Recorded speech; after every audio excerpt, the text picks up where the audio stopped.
বিকেলের নাস্তার জন্য হাতের কাছে থাকা উপকরণ দিয়ে ঝটপট কিছু ইউনিক নাস্তা তৈরি করতে চান? তাহলে আজকে আমার এই নাস্তাটি আপনাদের জন্যই। আসসালামু আলাইকুম। দূর দূরান্ত থেকে যে আমার এই ভিডিওটি দেখছেন সবাইকে অসংখ্য ধন্যবাদ। আমি ফারহান ইসলাম, মুনতাহা রান্নাঘরে সবাইকে স্বাগতম। আজকে আমি আপনাদের জন্য ঝটপট তৈরি করতে পারেন এরকম একটি ইউনিক নাস্তা রেসিপি নিয়ে হাজির হয়ে গেছি। ময়দা এবং আলু দিয়ে খুবই মুচমুচে একটি নাস্তা তৈরি করে দেখাবো। ঘরে থাকা অল্প কিছু উপকরণের মাধ্যমে আপনারা কিন্তু ঝটপট এই নাস্তাটি তৈরি করে ফেলতে পারবেন। তাই ভিডিওটা স্কিপ না করে শেষ পর্যন্ত দেখার জন্য অনুরোধ রইল। আর আপনারা যদি আমার চ্যানেলে নতুন হয়ে থাকেন, আমার চ্যানেলকে লাইক এবং সাবস্ক্রাইব করতে ভুলবেন না। তো প্রথমেই নাস্তাটি তৈরি করার জন্য এখানে 1.5 কাপ পরিমাণ আমি ময়দা নিয়ে নিয়েছি। এই নাস্তাটি কিন্তু আপনারা ময়দা দিয়েই তৈরি করতে চেষ্টা করবেন, তাহলে এটা অনেকটা পরিমাণ খাস্তা হবে। এবার এখানে আমি দিয়ে দিচ্ছি 1 চামচ পরিমাণ চিনি, আর দিয়ে দিচ্ছি হাফ চা চামচ পরিমাণ এখানে লবণ। এবার 1.5 কাপ পরিমাণ ময়দার জন্য এখানে দিয়ে দিচ্ছি 4 টেবিল চামচ তেল। তেলের পরিমাণটা অবশ্যই আপনাদেরকে বুঝে দিতে হবে। যদি তেলের পরিমাণটা পারফেক্ট হয় তাহলে নাস্তাটা খেতে কিন্তু অনেকটাই ভালো লাগবে আর ক্রিস্পিও হবে। ময়দার মধ্যে তেলের পরিমাণটা পারফেক্ট হয়েছে কি না এটা বোঝার জন্য আপনি কিছুটা পরিমাণ এখান থেকে ময়দা হাতের মধ্যে নিয়ে মোট করবেন। যদি মোট করার পরে ময়দাটা দলা পাকিয়ে যায়, আবার ছাড়লে সাথে সাথে গুঁড়ো হয়ে যায়, তাহলে বুঝতে হবে যে তেলের পরিমাণটা একদম পারফেক্ট হয়েছে।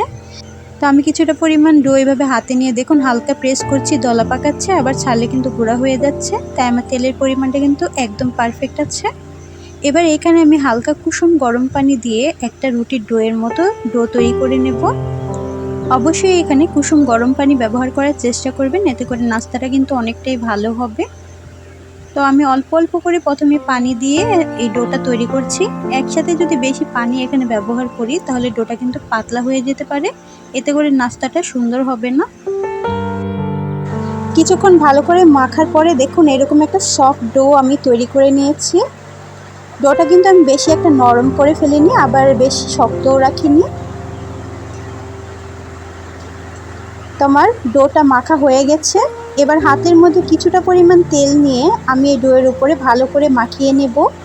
এতে করে কি হবে, ডোটা অনেকক্ষণ পর্যন্ত কিন্তু সফট থাকবে, আর যখন আপনারা এটা ভাজবেন দেখবেন অনেকটাই ক্রিস্পি হবে।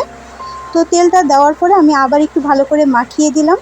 এবার এখানে একটা ভিজা কাপড় দিয়ে আমি এই ডোটাকে ঢেকে রেখে দিব। তারপরে ঢাকনা দিয়ে ঢেকে দিচ্ছি আধা ঘন্টার জন্য। যতক্ষণ ডোটা রেস্টে থাকছে ততক্ষণ এখানে আমি 4টা সেদ্ধ আলু নিয়ে নিয়েছি। যেহেতু আমার আলুর সাইজটা ছোট তাই আমি 4টা নিয়েছি, আপনাদের বড় হলে আপনারা 2টাও ব্যবহার করতে পারেন। এবার এই আলুগুলোকে আমি গ্রেট করে নেব। আপনারা চাইলে হাত দিয়ে ম্যাশও করে নিতে পারেন, তবে গ্রেট করে নিলে এর মধ্যে কোনো প্রকার দানা ভাব থাকবে না, তাই আমি গ্রেট করে নিচ্ছি। আপনারা যদি হাত দিয়ে ম্যাশ করেন তাহলে এটা লক্ষ্য রাখতে হবে যাতে এই আলুর মধ্যে কোনো প্রকার দানা দানা ভাব না থাকে, তাহলে কিন্তু নাস্তাটা খেতে ভালো লাগবে না। আমার আলুটা গ্রেট করা হয়ে গেছে। এইবার এইখানে আমি হাফ কাপ পরিমাণ নিয়ে নিয়েছি বটবটি কুচি। বটবটিগুলোকে একদম ছোট ছোট করে আমি কুচি করে নিয়েছি। আপনারা চাইলে এখানে গাজর, বাঁধাকপি যে কোনো সবজি ব্যবহার করতে পারেন, এতে করে কিন্তু এই পুরের স্বাদটা অনেকটাই বেড়ে যাবে। তো প্রথমে আমি এই আলুর সাথে বটবটিগুলোকে খুব ভালো করে কিন্তু মেখে নেব, যাতে এটা সফট হয়ে যায়। একটু ভালো করে মেখে নিতে হবে।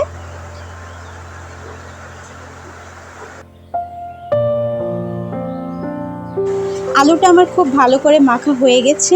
এবার এখানে আমি 2টি পেঁয়াজ কুচি আর 2টি কাঁচামরিচ কুচি দিয়ে দিচ্ছি। ঝালটা আপনারা আপনাদের পছন্দ অনুযায়ী এখানে কম বেশি করে নেবেন।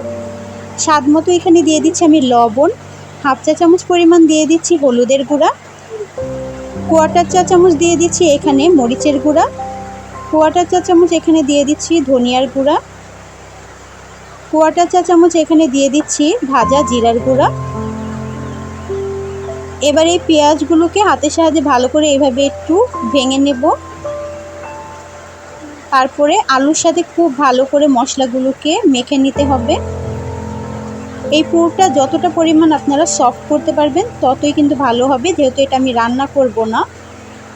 পুরটা আমার ভালো করে মাখা হয়ে গেছে। এবার এটাকে একপাশে রেখে দিব। অন্যদিকে আমি যেই ডোটা রেস্টে রেখেছিলাম, দেখুন ডোটা কতটা পরিমাণ সফট হয়ে গেছে। এবার এই ডোয়ে থেকে আমি দুটো লেচি কেটে নেব।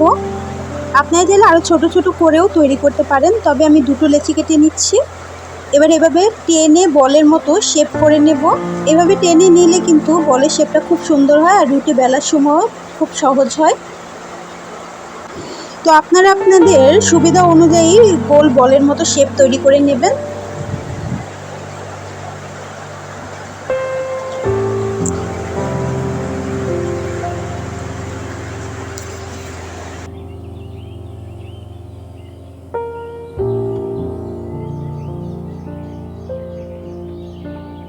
দুইটা ডোই আমি গোল শেপে তৈরি করে নিয়েছি।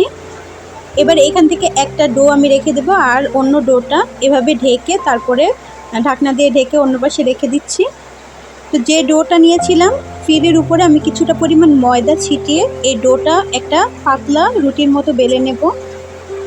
চেষ্টা করবেন রুটিটা যতটা পরিমাণ পাতলা বেলা যায় ততটাই কিন্তু নাস্তাটা তৈরি করতে সহজ হবে। তো একটু সময় নিয়ে চারপাশ থেকে রুটিটাকে পাতলা করে বেলে নেবেন। তো দেখুন আমি কিন্তু বড় করে একটা রুটি বেলে নিয়েছি।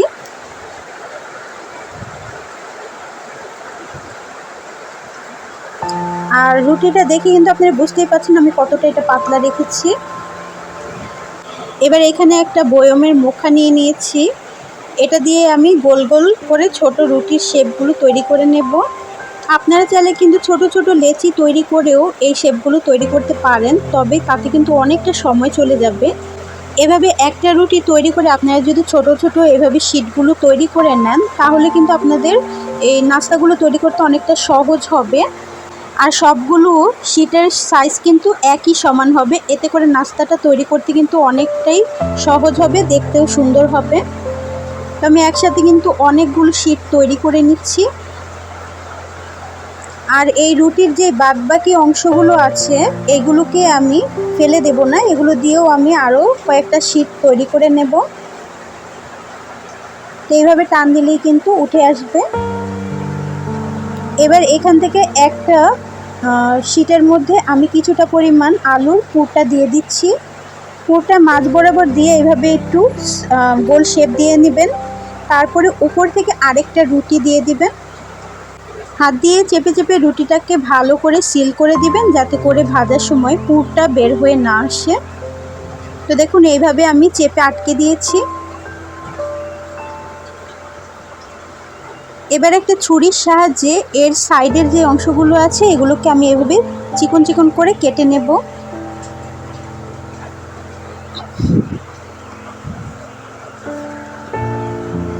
আপনারা যদি একটু লক্ষ্য করে দেখেন তাহলে বুঝতে পারবেন যে আমি কিভাবে এটা কেটে নিচ্ছি।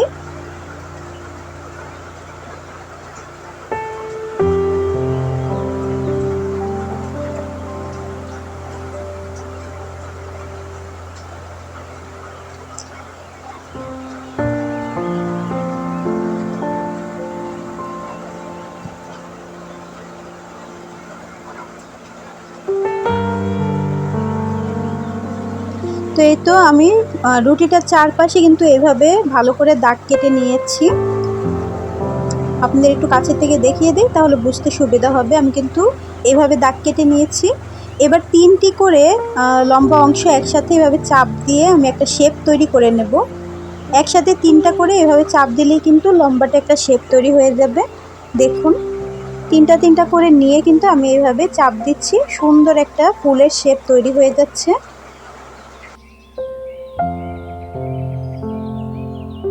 একটু লক্ষ্য করে দেখলে কিন্তু আপনারা বুঝতে পারবেন যে কতটা সহজভাবে আমি নাস্তাটা তৈরি করছি। এটা দেখতে কিন্তু যতটা সুন্দর হবে খেতেও মাশাআল্লাহ অসাধারণ। দেখুন আমি এরকম একটা ফুলের শেপ তৈরি করে নিয়েছি, দেখতে কিন্তু অসাধারণ লাগছে। তো আমি আরেকটা তৈরি করে আপনাদের দেখিয়ে দিচ্ছি যাতে করে আপনাদের বুঝতে সুবিধা হয়।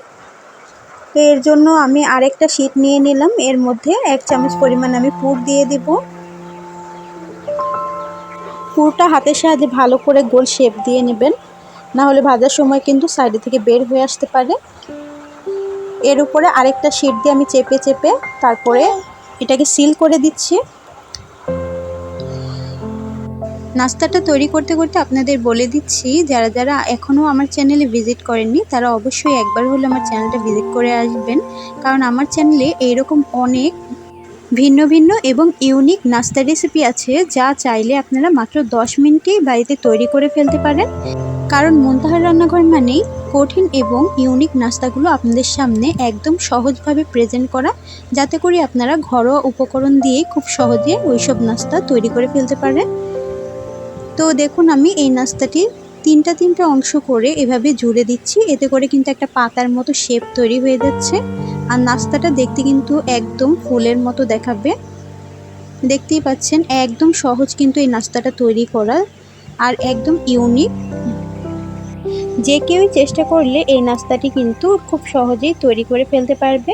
তো দেখুন আমি একটি নাস্তা এইভাবে তৈরি করে ফেলেছি, আর দেখতে কিন্তু মাশাআল্লাহ একদম ফুলের মতো দেখা যাচ্ছে। দেখুন কোনো কুকি কাটার বা কোনো ঝামেলা ছাড়াই আপনারা কিন্তু একদম সহজে এইভাবে একটা ইউনিক নাস্তা তৈরি করে ফেলতে পারেন। তো একইভাবে সবগুলো নাস্তা তৈরি করে দেখাচ্ছি। তো দেখুন আমি একই পদ্ধতিতে সবগুলো নাস্তা কিন্তু তৈরি করে ফেলেছি, আর আমার নাস্তাগুলো দেখতে কিন্তু একদম ফুলের মতো দেখাচ্ছে, খুব সুন্দর লাগছে। তো চাইলে আপনারা এই পর্যায়ে কিন্তু এই নাস্তাগুলোকে ডিপ ফ্রিজে 1 সপ্তাহের জন্য সংরক্ষণ করে রেখে দিতে পারেন। তবে আমি এগুলোকে সংরক্ষণ করব না, তাই ভাজতে চুলায় চলে যাচ্ছি। নাস্তাটি ভাজার জন্য একটি প্যানের মধ্যে আমি কিছুটা পরিমাণ তেল গরম হতে দিয়ে দিয়েছি। তেলটা যখন গরম হয়ে আসবে তখন চুলার আঁচটি লোতে করে দিতে হবে। তারপরে এক এক করে আপনারা নাস্তা দিয়ে দিবেন। আপনারা যদি চুলার আঁচটি বাড়িয়ে রাখেন তাহলে কিন্তু এই নাস্তাটি উপর থেকে খুব তাড়াতাড়ি কালার চলে আসবে, আর ভেতরটা কিন্তু একদমই কাঁচা থেকে যাবে। তাই চুলার আঁচটি লোতে রেখে তারপরে অনবরত উল্টে পাল্টে নাস্তাটিকে ভেজে নিতে হবে। এই নাস্তাটা কিন্তু খুব তাড়াতাড়ি উপর থেকে কালার চলে আসে, তাই অবশ্যই চুলার আঁচটি লোতে রেখে আপনারা ভেজে নেবেন, আর বারবার নাস্তাটিকে উল্টে পাল্টে দিবেন। কিছুক্ষণ ভাজার পরে দেখবেন এই নাস্তার মধ্যে সুন্দর একটা গোল্ডেন ব্রাউন কালার চলে আসবে, তখন এই নাস্তাটিকে নামিয়ে নেবেন। এর থেকে বেশি ভাজার প্রয়োজন নেই। তো দেখুন আমার নাস্তাটির মধ্যে কিন্তু সুন্দর একটা গোল্ডেন কালার চলে এসেছে। এবার আমি নামিয়ে নিচ্ছি। একই পদ্ধতিতে আমি বাদবাকি নাস্তাগুলোকে ভেজে দেখিয়ে দেব। আপনারাও কিন্তু খুব সহজে এই নাস্তাটা তৈরি করে সংরক্ষণ করে রেখে দিতে পারবেন। যখন মন চায় তখন আপনারা ফ্রিজ থেকে নামিয়ে এটাকে ভেজে নিলেই হবে। বাড়িতে মেহমান আসলে এইভাবে কিন্তু আপনারা ঝটপট নাস্তা তৈরি করে দিতে পারেন। এতে করে কিন্তু আপনার প্রশংসায় সবার পঞ্চমুখ হবে। আর এই নাস্তাটা শুধু দেখতেই সুন্দর না, খেতেও কিন্তু অসাধারণ। বাইরে থেকে একদম ক্রিস্পি আর ভেতরটা পুরে ভরা, খুব অসাধারণ হয় এই নাস্তাটি। আমি কিন্তু সবগুলো নাস্তা ভেজে নিয়েছি, এবার আপনাদেরকে পরিবেশন করে দেখিয়ে দিচ্ছি। তো এই তো দেখুন মাশাআল্লাহ নাস্তাগুলো কতটা সুন্দর হয়েছে। যে কেউ চাইলে খুব সহজে ঝটপট এই নাস্তাগুলো তৈরি করে ফেলতে পারবে। ছোট থেকে বড় সবারই কিন্তু এই নাস্তাগুলো খুব পছন্দ হবে। আপনারা কিন্তু চাইলে এই নাস্তাটির মধ্যে অনেক রকমের সবজি ইউজ করে বাচ্চাদের টিফিনে এই নাস্তাটা দিতে পারেন, তাদের কিন্তু অনেকটাই পছন্দ হবে। এছাড়াও বিকেলে আপনারা চায়ের সাথে কিন্তু স্ন্যাক হিসেবে এই নাস্তাটি খেতে পারেন। আমি একটি নাস্তা নিয়ে আপনাদেরকে দেখিয়ে দিচ্ছি কতটা পরিমাণ নাস্তাটা ক্রিস্পি হয়েছে। আওয়াজ শুনেই কিন্তু বুঝতে পারছেন যে নাস্তাটা কতটা ক্রিস্পি হয়েছে। এবার ভেতর থেকে একটা ভেঙে দেখিয়ে দিচ্ছি যে ভেতরটা কেমন হয়েছে। ভেতরটা দেখতে পাচ্ছেন একদম পুরে ঠাসা। তো আশা করছি আমার এই ভিডিওটা আপনাদের কাছে ভালো লেগেছে। ভালো লাগলে আমাকে অবশ্যই কমেন্ট করে জানাতে ভুলবেন না। আর আমার চ্যানেলে নতুন হলে চ্যানেলটাকে লাইক এবং সাবস্ক্রাইব করে দেবেন। দেখা হবে অন্য কোনো ভিডিও নিয়ে। ততক্ষণ সবাই ভালো থাকবেন, সুস্থ থাকবেন। আল্লাহ হাফেজ।